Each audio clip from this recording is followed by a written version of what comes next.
Welcome back to the Dogwood podcast. I'm your host, Lauren Cumby, and today we have an exciting podcast planned as we look back on the last 5 years at Dogwood.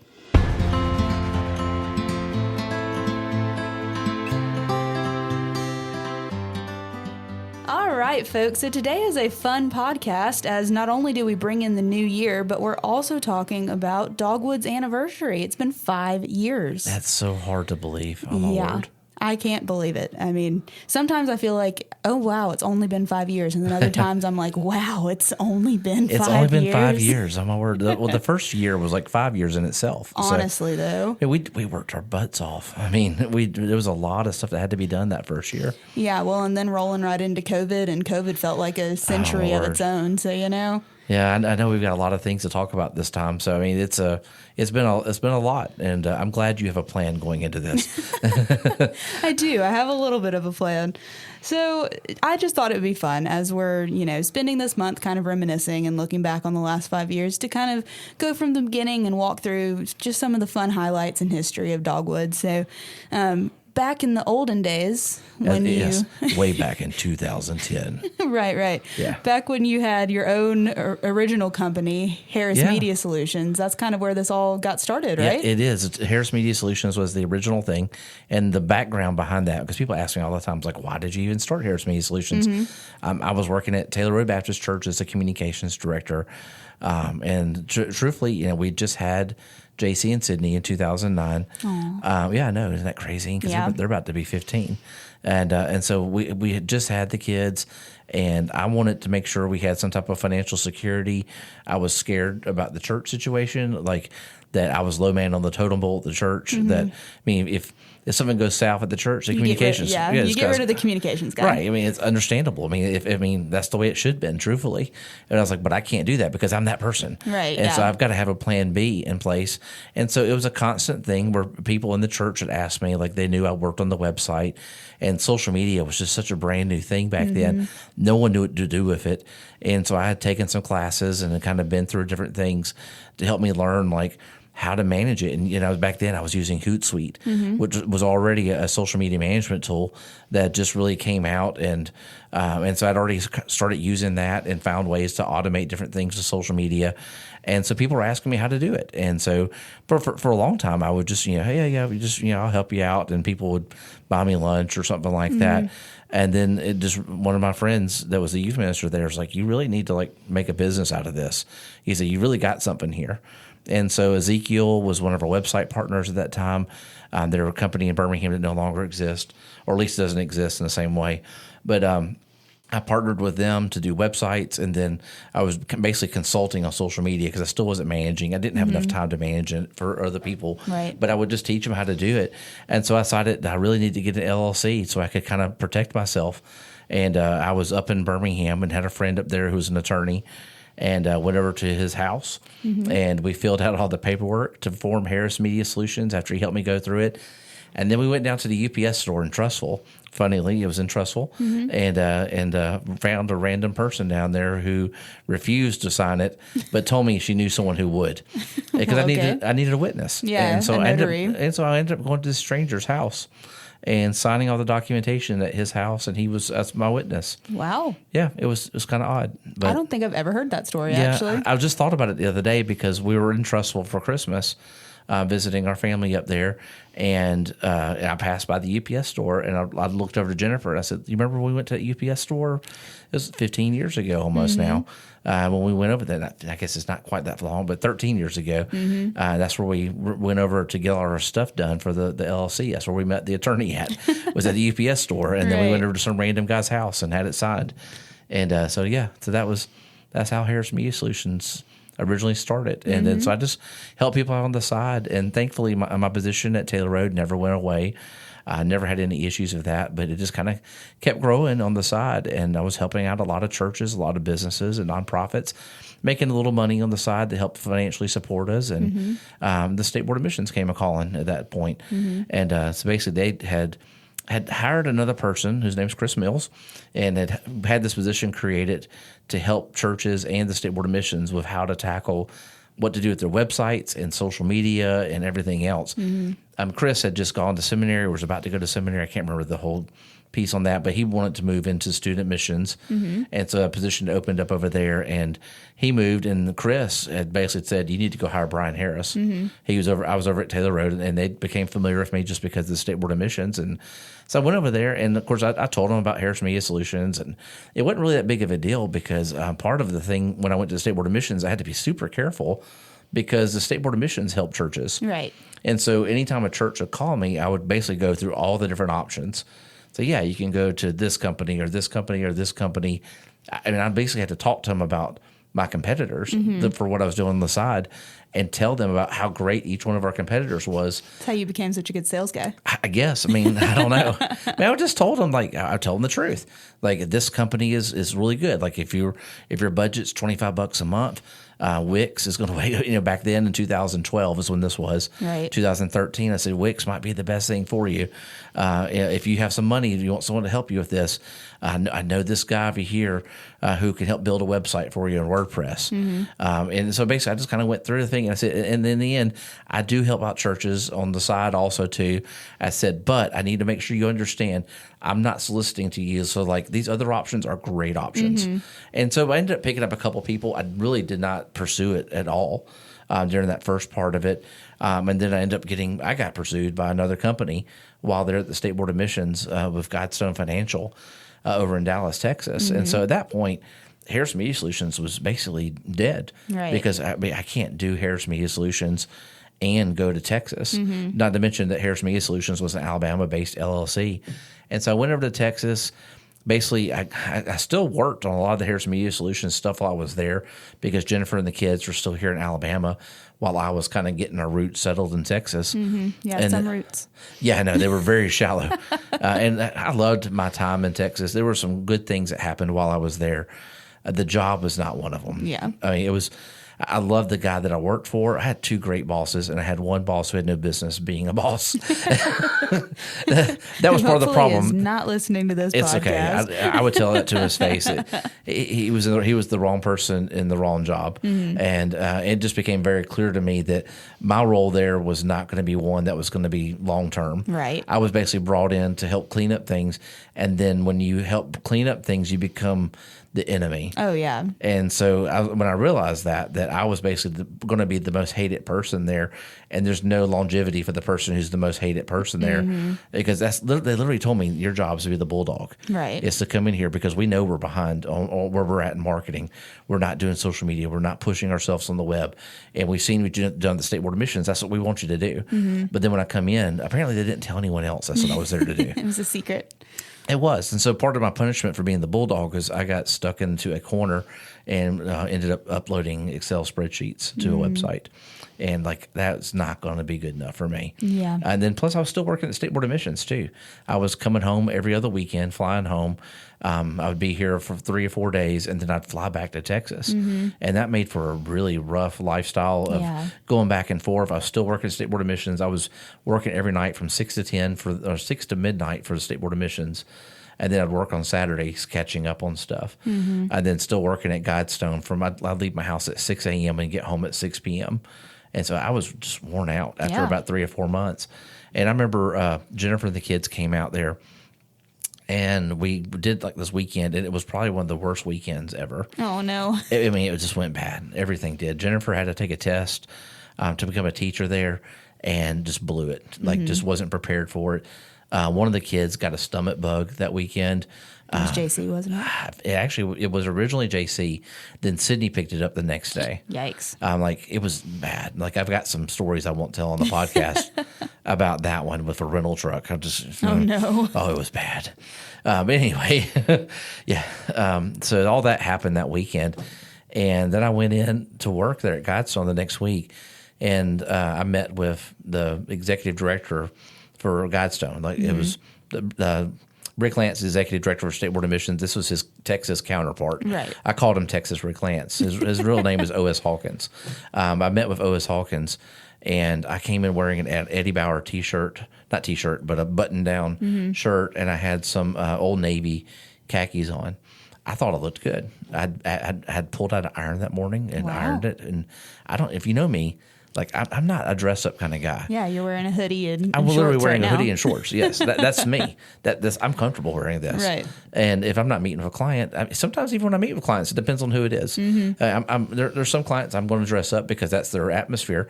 But in this case, I was dressing up. I felt like for what Guidestone was. I got pulled out that afternoon by my boss, and he said, "Well, we need to go for a walk." And we went out downtown in downtown Dallas. And he goes, "You met with OS today, and he just wasn't impressed by your attire." And I was like, "Really?" I said, these are brand new pants.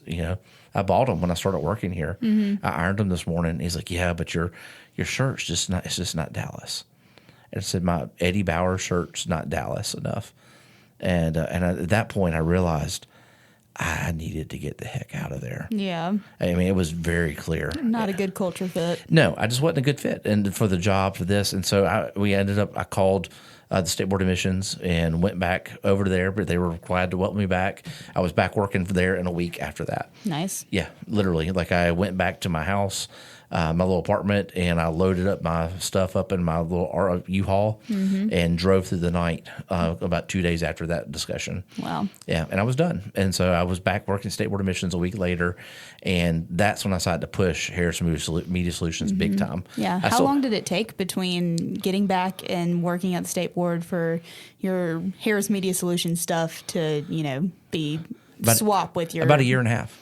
So it was the next...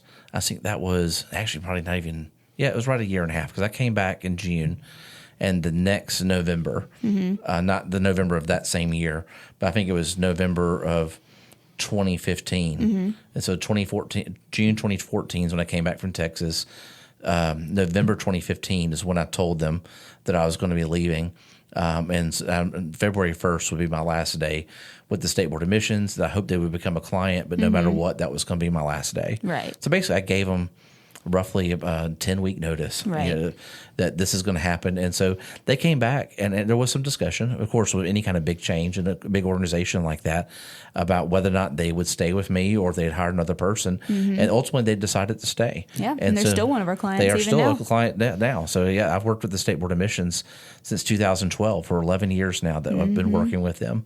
And so the State Board of Admissions has been a great, loyal client for us. And we've seen our involvement with them continue to grow. And we still go out there and meet with them once a month. We still have regular other meetings with them, just with different stuff. But all that to say, like they became instantly my biggest client. And so I had built up during that 18-month period where all my stuff I was doing in my 8 to 12 job is what I called Harris Media Solutions. It was what I did from 8 p.m. to midnight because my kids went to bed at 8. And so I knew I had this 4-hour period that I could work and still get up at 6 o'clock the next morning, have 6 hours of sleep, and still be prepared to be able to get my kids to school and be able to give 100% to my job. Right. And so I had 4 hours a night that I allowed for Harris Media Solutions to grow. And then I do catch-up stuff on Saturdays as allowed.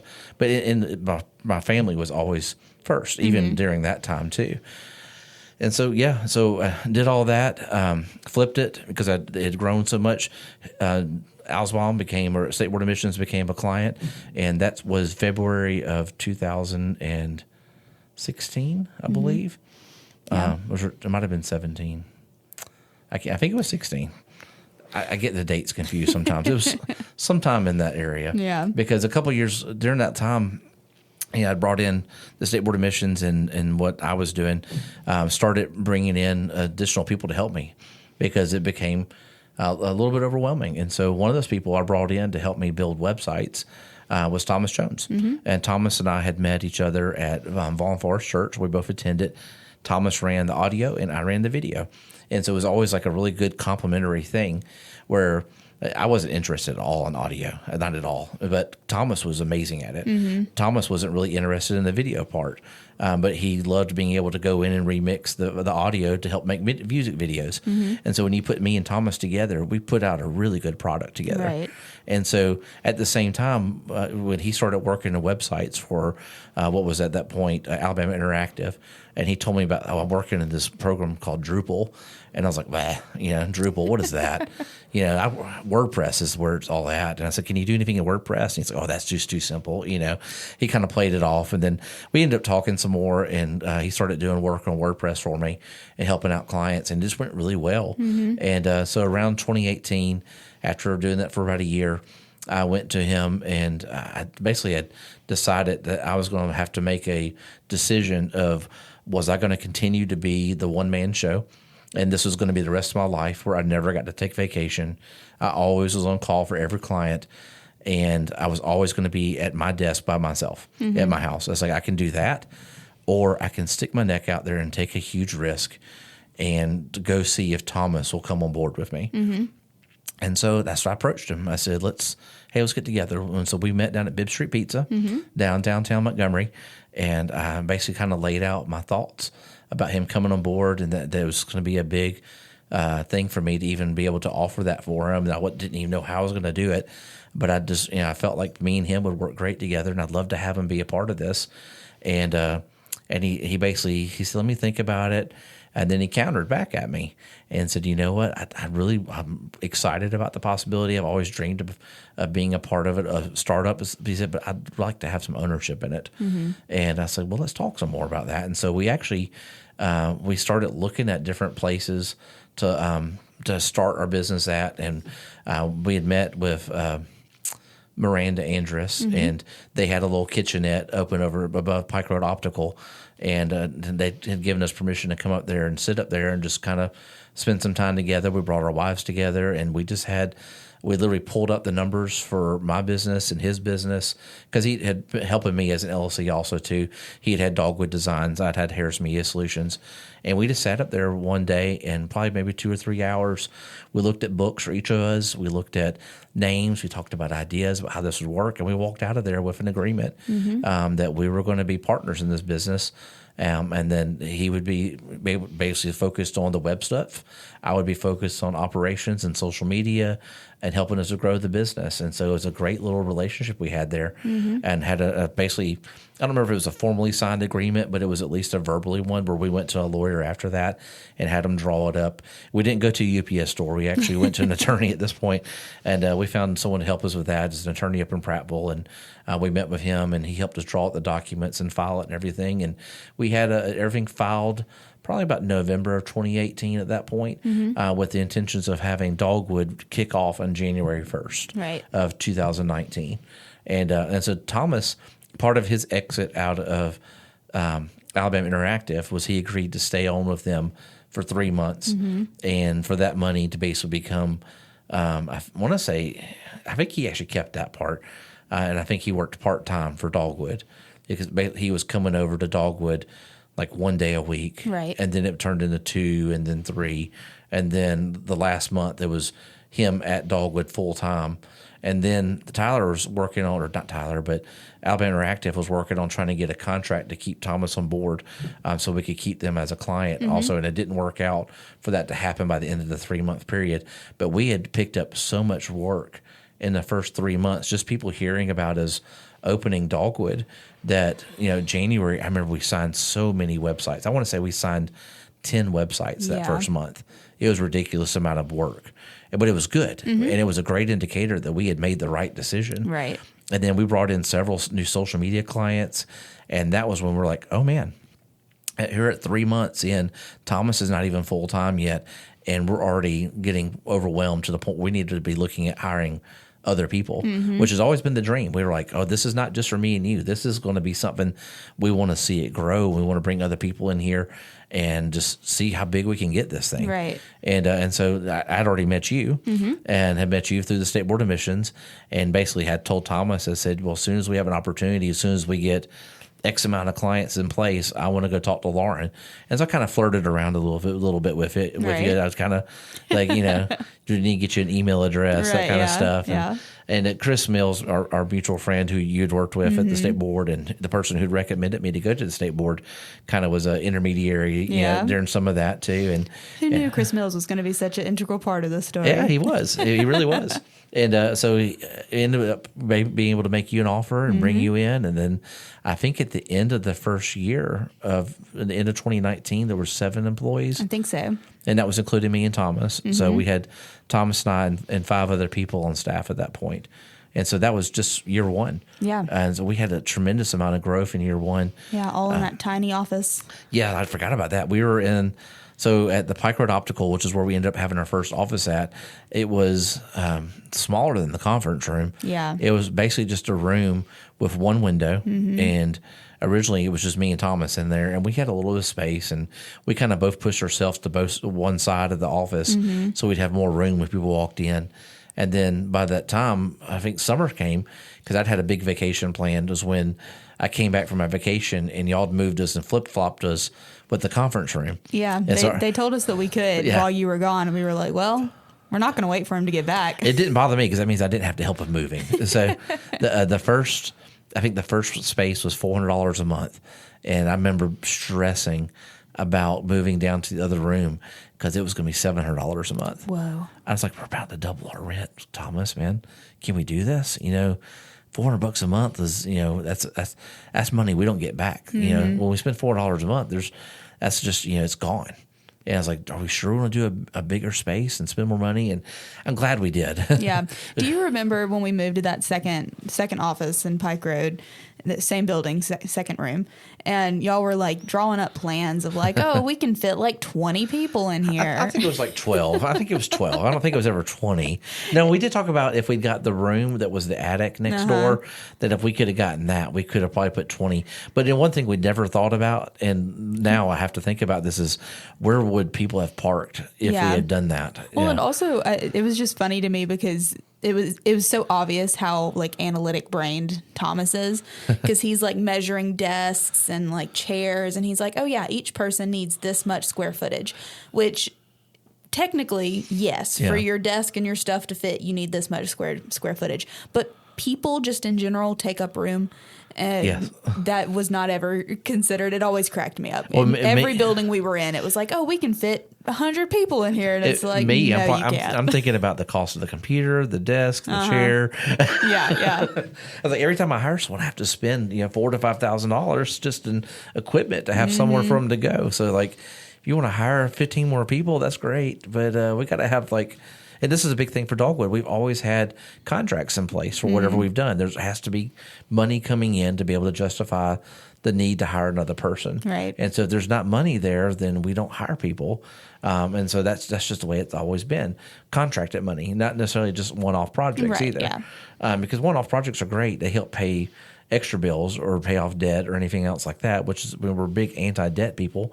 But it does happen sometimes where you have to take on a bill for something that breaks, and then you fix it and you pay it off. Right. And that's just kind of the way we always ran on this. But yeah, and so I would always think about those kind of things. Even like right now where we're talking about, I think we have 2 open positions possibly right now, and I'm thinking, man, we only have 1 open desk.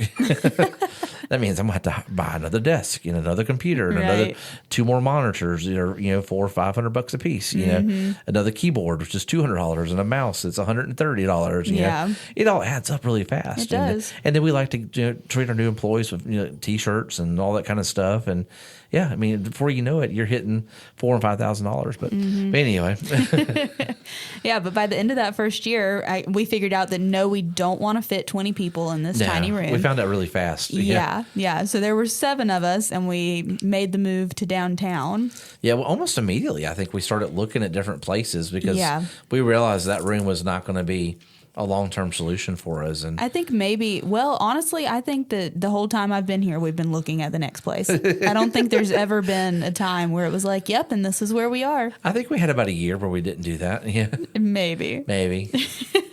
Maybe 6 months or something like that. Yeah, 6 weeks, something like that. Maybe one day we'll get a place that's big enough to hold our dreams in. I don't know. There I haven't found that place yet. So.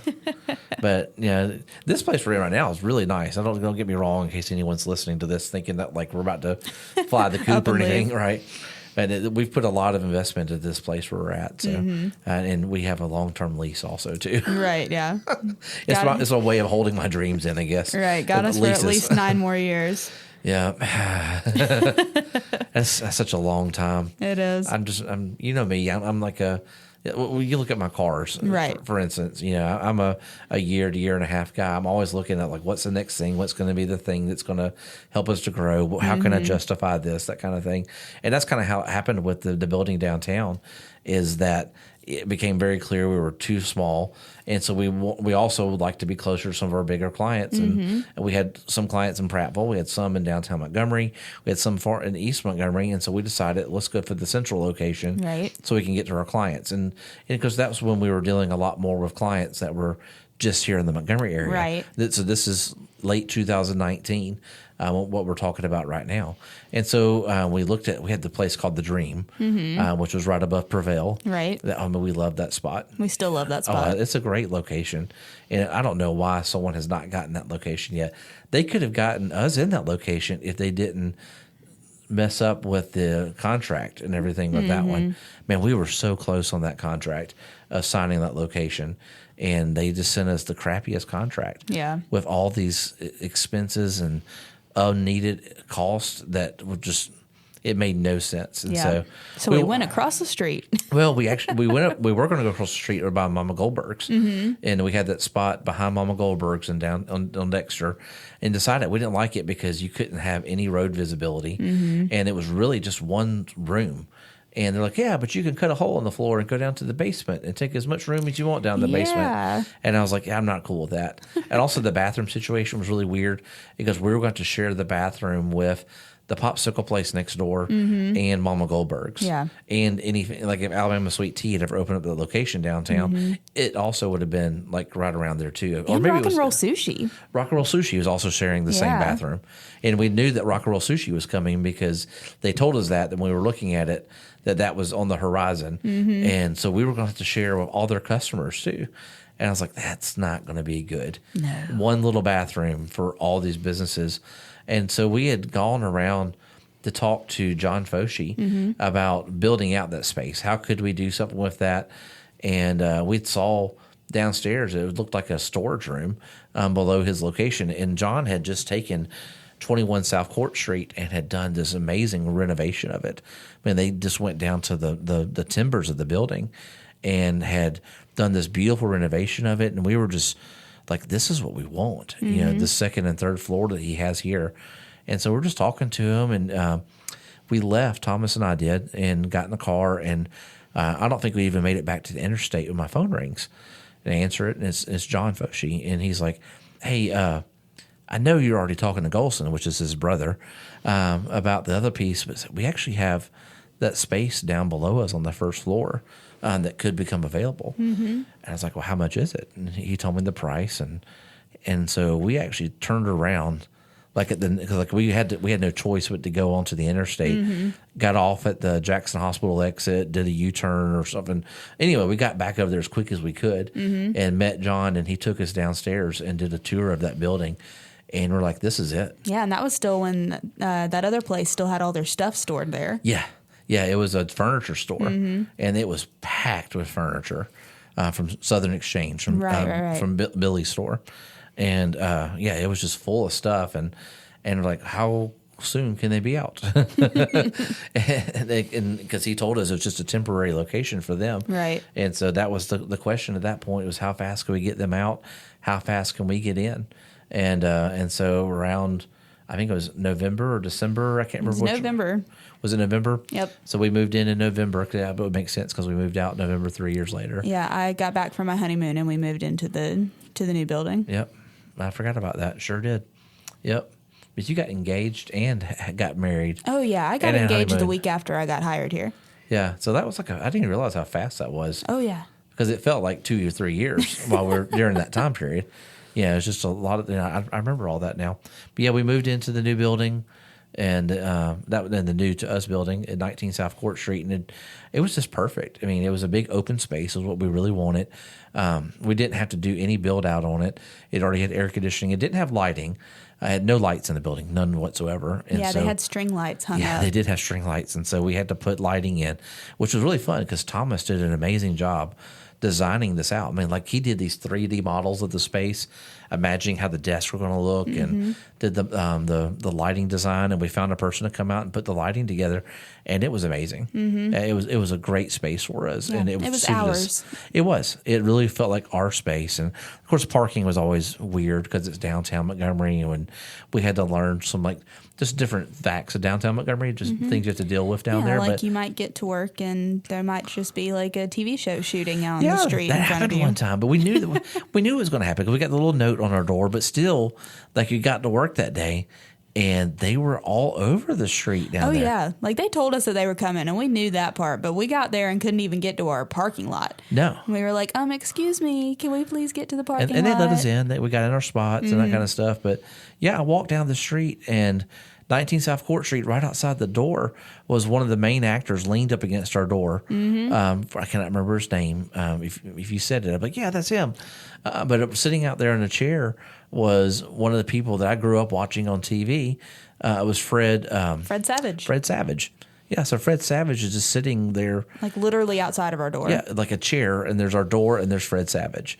It's like I had to hey, excuse me, Mr. Savage, I need to get inside my business, And so we get inside there, and that was just fun because we kind of just hung out around the door. And we worked from the conference room that day. We all just sat there and stared out the window. Like, look, there's Fred Savage, he's just sitting out there. And so, yeah, we did. That was one of the most fun things when they did that. Then we ended up, they left some decorations down there too. And so one of them was a Christmas wreath, and this was probably like in August or September when they shot this. But it was for one of their Christmas episodes for the Wonder Years, and we got that Christmas wreath and we used it, and I think we left it when we left downtown. I think we did, but we did hang it up that year. It was just our reminder that we got to see a TV show shot outside.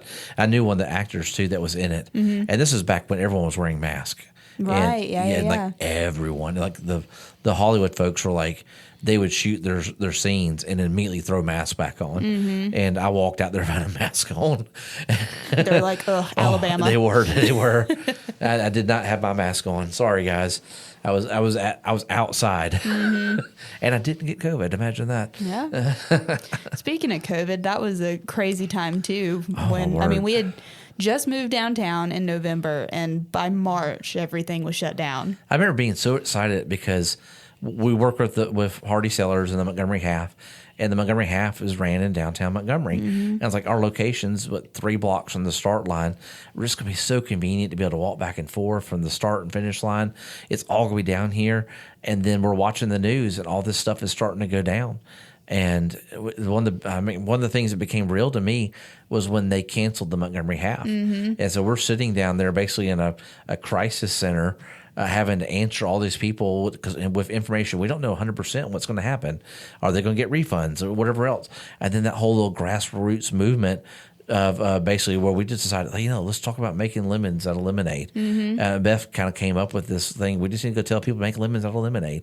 That there's nothing we can do about this. Just you have to make a choice of how you're going to deal with it. And that group showed up down there on Saturday morning. Yeah, and just ran it themselves. And it was so awesome. And they sent us pictures, and of course we had to reshare them and stuff.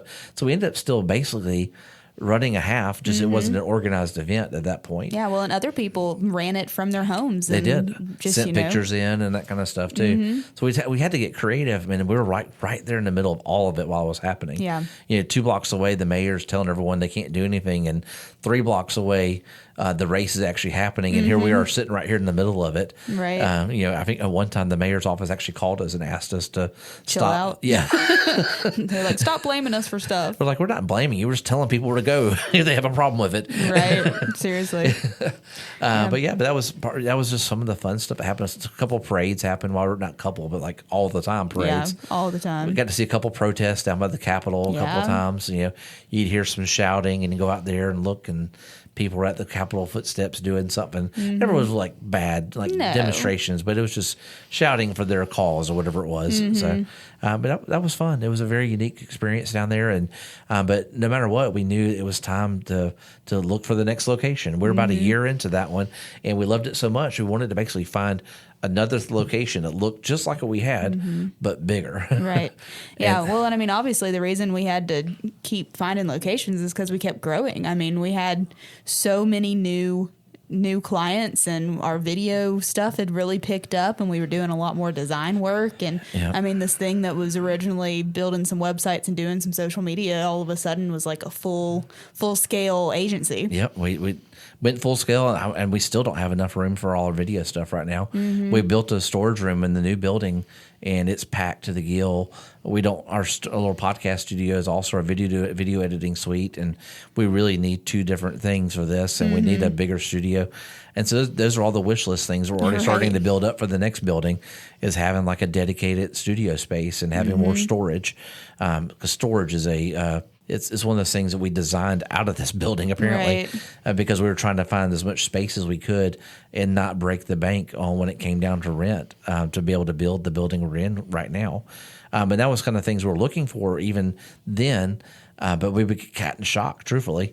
One, there just wasn't many spaces available in downtown that were affordable, or open spaces, because part of the thing that we liked about our office is that it's an open space, and a lot of the buildings we looked at in downtown were going to require a lot of renovation to turn them into open spaces, because they were built with offices, which was the general way you built the buildings back in the 80s and 90s. And even since then, I've found other offices that have gone back in, and the people who own the buildings have spent the money now to convert them into more open office spaces, just because it gives you flexibility, especially for a company like ours that's constantly changing and growing. It gives you flexibility to bring in more desks or shift things around so you can add more people in. And that's what the ability of an open office is about, is having flexibility. But at that point, there was no buildings down there that we could find that would work for us. And that's how we got to where we started talking about building this space. And then here we are. Yeah. And so that took about 2 years. Building an office is not something for the lighthearted. You gotta be persistent and stay on top of it. And we weren't even the main builders in this. We were basically more involved with the interior design of our space. And we had a little bit of input into the exterior space, not much on that.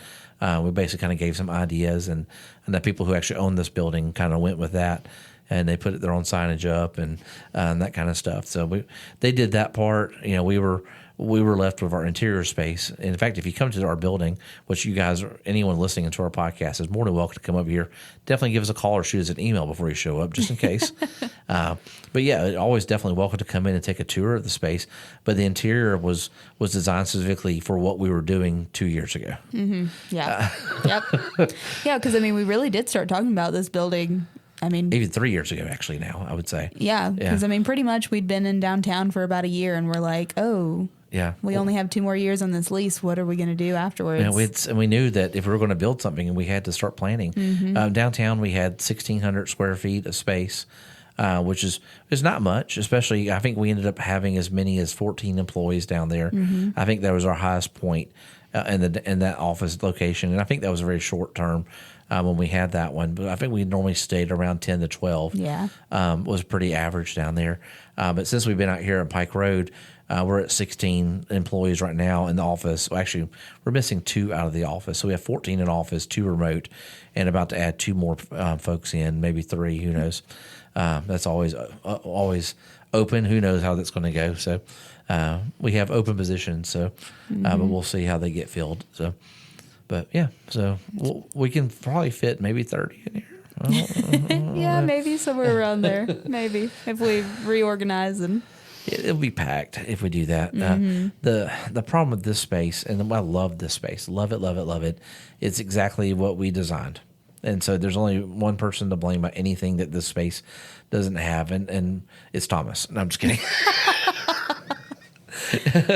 We love you, Thomas. It's right now. I would take the blame for it because Thomas is definitely involved in the original design of it heavily. But up until about 3 months before the building was done, And that's when our friend Thomas decided to become a rocket boy.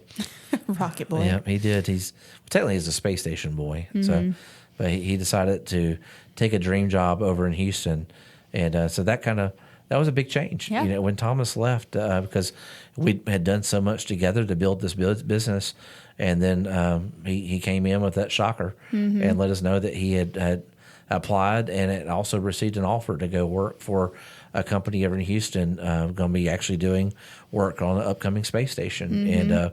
And so he took that position over there in Houston. He's still very close to us, I will say. We still have him as a contractor and bring him in for some projects. And this is a little known fact, Thomas's brother is Jesse, who's on our staff also too. It always amazes me how people don't know that, because to me, Jesse and Thomas are like so similar. They're not, though, to me. Really? Yeah, I mean, I could tell they're definitely brothers. But I mean, from my perspective, Right. But they're very different people. Oh, yeah, for sure. I'm just saying that they obviously like fell from the same tree. Yeah, I could see that. Yeah. Thomas had his own little quirkiness. I mean, I have my own quirkiness. Jesse has his own quirkiness, you know. We're excited to have Jesse's quirkiness back in the office. Yes, we are, because Jesse was temporarily a remote employee in Huntsville, and so now he's back in the office full time. So, and that was just recently, as of last week or 2 weeks ago at this point. So it's been good having him here, and definitely still miss Thomas, and he's came by to visit us at least once. And I hope he'll come by again some other time. But as you can imagine, Houston is a long way away. It is. So it's not very often that he's able to do that. So, but that's pretty much. I think that's the story. Is there anything else in your notes I'm supposed to go through? I don't think so. That's pretty much it. That was a pretty detailed story too. It was. It was a little more detailed than I thought you were going to get. But we got the whole thing for all of posterity. I don't know. It's just fun to kind of tell that whole story. Yeah. And one thing we didn't talk about was the name. We kind of talked a little bit about it. That Dogwood Designs was Thomas's business name, and Harris Media Solutions was mine. And so we decided to combine it together because I really like the Dogwood name. And I was like, in all these things, I was like, I really want to keep Dogwood. And I was even okay calling it Dogwood Designs. But part of me still wanted to keep some of the Harris Media Solutions part. And so it became Dogwood Media Solutions, which is a big thing for right now here in 2024 now, because we're I guess it's okay to announce this. I think so. Yeah. I mean, I did say that in the intro, if you noticed. Oh, I didn't notice that. Yeah. So we're dropping the media solutions out of our verbiage. It's still very much a part of our name as an LLC. We're always going to be Dogwood Media Solutions LLC. Not always. Who knows? Who knows what can happen with that? But as for right now, we are still Dogwood Media Solutions LLC. But more commonality is for people just to call us Dogwood. Yep. And so we're going to embrace that and just be known as Dogwood now. And we have a bunch of other cool things coming out here soon. They're going to kind of be more focused on the Dogwood name and making sure people know who that is. The icon was something that Thomas drew and was something that we still have, and it's not going anywhere. No matter how many trees are out there, you tree stealers, we're going to still use our little dogwood tree. So there's some people, my mom actually is one of these. She said, I don't know if it's really a dogwood. And it's like, well, I think it's a dogwood, Mom. Well, Miss Judy, we're going to call it a dogwood. I looked it up, and I looked up dogwood trees like online, and like I can't see any reason why it wouldn't be a dogwood. Right. But I can't imagine why that Thomas would have like gone and looked up baby oak trees and like, oh, I'm going to draw that and call it dogwood. Just call it a dogwood. Yeah. So, I mean, it's his original artwork, and so I mean, it is what it is. Yeah. So. I think this upcoming year is going to be the year that kind of launches us into phase 2 of Dogwood. I kind of think so. I mean, we've had a lot of changes this past year, and a lot of great positive changes. We continue to evolve. It always will be. There's always something new coming out there, so we have to kind of, as we famously, Ross Geller said, to pivot. Pivot. We do it all the time, and we'll run into something, and sometimes you can't just go up and down. You got to go take a little pivot and move to the right or to the left. And so we do that as we need to at Dogwood. Yep. Well, this has been fun walking down memory lane. It's been really fun for me. I hope there's like people still actually listening at this point too. Yeah, at the end of YouTube videos, a lot of the folks that I watch, they'll be like, and if you made it this far, leave the so-and-so emoji in the comments to let me know that Yeah, so I don't think that's a thing on podcasts, but thanks for sticking around and listening if you're still here. Of course, we are still doing the podcast in 2024. So if you haven't already, please subscribe. That really helps us out a lot to let the people that need to hear about it. So subscribe, like, follow, share, all the fun things. You can head on over to our website, dogwoodmediasolutions.com, or I guess also dogwd.com, as we're moving towards that. That's part of the big thing, the dogwd.com. Mm-hmm. So you can also go there and head to our website and check out all the different ways you can get in contact with us, see the different things we're doing. Lots of exciting things coming this month and this year. So, yeah, I think that's it. You got anything else, Brian? No, I'm glad to get this story out. One day I'm going to have to go write a book. I think you've one told me that, or someone else. Like, I need to go back and talk about all these little things about the things I learned about starting a business, and especially starting a business while also having a full-time job, because that kind of gives you that extra reassurance that, because it was important for me to have security for my family and kids. So I think that's some of the stuff we're going to talk about in this season's podcast. If I can convince Brian to let us do that kind of stuff. That. So I know this kind of stuff. I don't have to have notes or anything. It's in my head. Exactly. Well, thanks for joining in and listening. And until next time, happy marketing.